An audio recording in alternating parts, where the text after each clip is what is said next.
Yo, what's up guys, it's Phantom. I feel like shit today. I really wanted to stream, but I know basically for a fact that I wouldn't be able to hold out and stream for a few hours. So instead, I'm going to do the minimal effort content creation tactic known as recording a sub 10-minute video.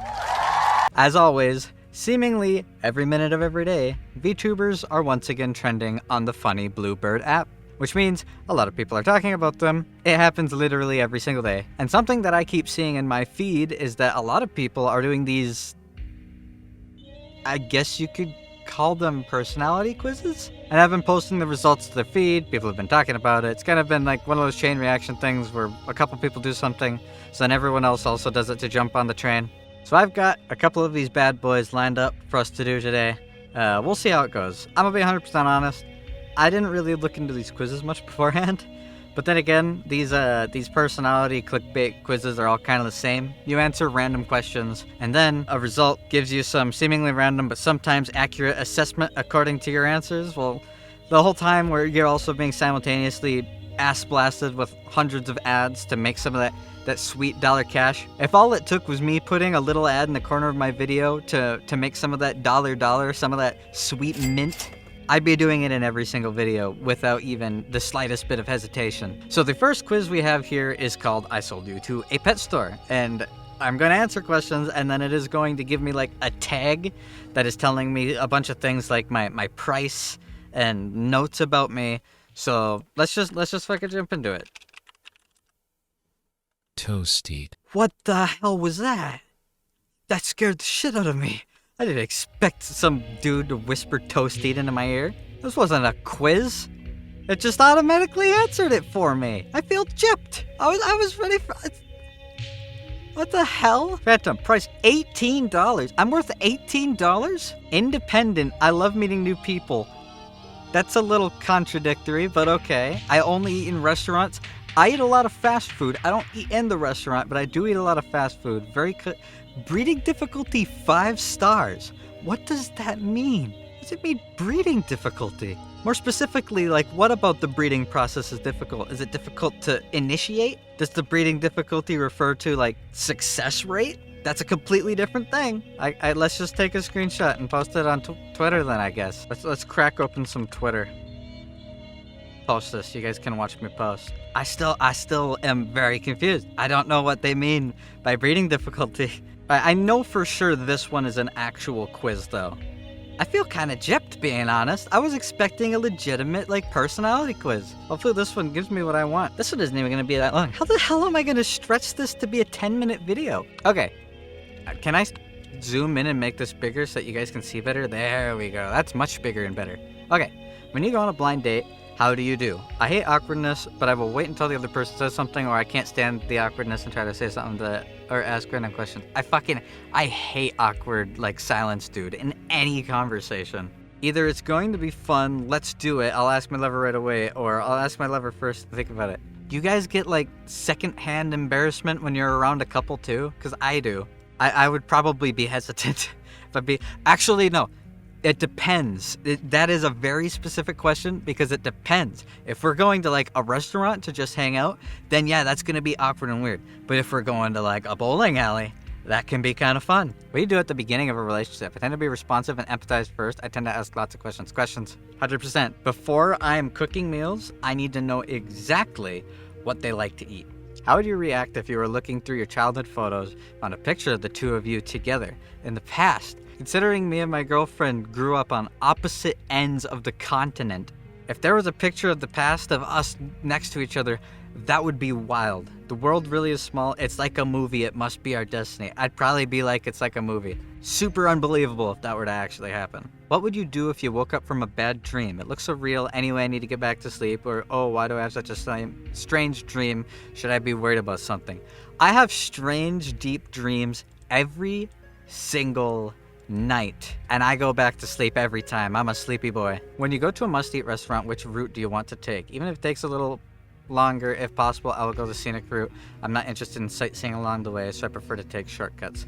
I almost never take shortcuts. I don't know why I am like that. If you play your lover a song you like and he/she doesn't like it, what can be your reaction? Oh no, this question is way too real. I was just attacked by like 7 memories of me showing songs to people and them not liking it and being like the most awkward situation that I have ever been in my entire 24 years of being alive. I understand that each person has different taste in music, but I might feel bad for nothing. I wonder why my lover does not like this masterpiece. How can you not like it? What is wrong with you? When you received the call that your lover argues with his/her friend, what would you do? Probably want to know the reason for it. Are you okay? You must have been upset. Your friend must have done something wrong, right? I like to empathize, but usually I don't just like blindly take one person's side. I've seen way too many friendships end because of people like blindly taking their girlfriend or boyfriend's side over something really stupid. I would probably avoid that. I'd probably want to know why. How would you react if your lover couldn't come to your anniversary? About that, someone here, among the people on the screen currently, may or may not regularly end up working on anniversaries and not get to celebrate them. I'll ask for a good reason, but anyway, it's so sad. Depends on the anniversary, let's be real. If it's like a monthly anniversary and it has to be put off, that's fine. But if it's like a 5-year anniversary, then damn dude, you should have planned for that in advance. But those are more rare, so I'll do the anyways. Oh well, it is what it is answer. What would you do if your lover asked you to see a movie while you had work to do? I can't just not work. I have something to do today, how about tomorrow? Or I have work to do, but I think I'll have plenty of time. Okay, let's go see it. How about tomorrow? Like, God, I wish I was in a situation where I could just decide to not do my work because I don't feel like doing it. When you have conflict with your lover, the English is a little off. When you have a conflict with your lover, what do? I must first clearly define and then solve it. Or I look at the situation first and decide whether or not to solve it right away depending on the mood. Hell no. I don't fuck with that. I am not even in the slightest the kind of person that will be like, oh, that was a bad argument. Maybe I should wait a couple hours until it diffuses a little bit. Hell no, dude. I don't have enough time out of the day to waste doing that. I'm fixing that shit right away. What do you do right after going on a fun trip with your lover? I'll unpack my travel luggage, take a shower, and rest. I will rest after shower and start thinking.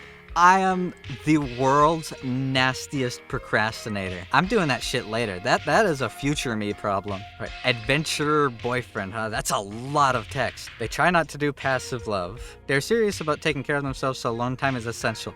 That is dangerously accurate. They have very strong self-esteem. I try to. They say the right thing, but there's always a little bravado. That sentence alone is like, it's humble boasting. They tend to be workaholics. They're pretty romanticist. What the hell is a romanticist? A writer, artist, or musician of the romantic movement. Am I? Do I do romance stuff? I don't think I do. They logically persuade their girlfriends. Okay, that is one-sided as hell. And also extremely accurate. I like to imagine that I can logically persuade my girlfriend. They are attracted to women who are intelligent and smart. Yes, very much so. They are coldly disinterested in others. Yeah, I'd say so. I don't really form any kind of like social relationship with people. I intentionally distance myself from it. You could probably call that like introvert, an introvert tendency. I don't like getting too involved with random people, especially in like the workplace. I hate workplace relationships, man. They're always so awkward because whenever something weird happens that even slightly off-puts the littlest thing and you gotta go work like an 8-hour day, that sucks. That is awful. They are sure about their likes and dislikes, extremely. They don't like when someone doesn't understand their public and private lives. That is probably the least accurate out of everything here. I don't expect a single person on this earth to understand my public or private life. They like to create new things to do literally all the time. I'm trying to do that because I get bored very easily and I fall into a depressive mood when I'm bored. They always try to empathize. I think that word is the most important part of it, about it. They tend to be perfectionists. I used to be a perfectionist. I used to be the kind of person where if I wasn't 100% satisfied and happy with something, I hated it. If you think I, a year and a half ago, would upload a video like this, Hell no, I wouldn't have. I would have been like, oh, there's 3 awkward pauses in that video. Don't upload it. There's a reason why I didn't upload nearly as much as I do now back then. Then again, like, a lot of content creators kind of hit that wall, don't they? I remember PewDiePie saying something about how, like, in the past, he would pause his recording. He would, like, mid-video, pause the game, and then spend a couple minutes thinking about a funny joke or a witty thing to say. Unpause the game, resume the video, and then say the joke. I think everyone kind of hits that point where they start holding themselves to an impossible standard. I gotta screenshot this one too, I guess. Normally, I'm not the kind of person that gets into these personality quizzes, but the amount of humble boasting on that that's a little too real for me, if I'm being honest. I'm feeling kind of self-conscious about that. That was a little too low effort. So what did we learn today? We learned that I am a very passive, humble boaster, that I am worth $18, and that my breeding difficulty is exceptionally high.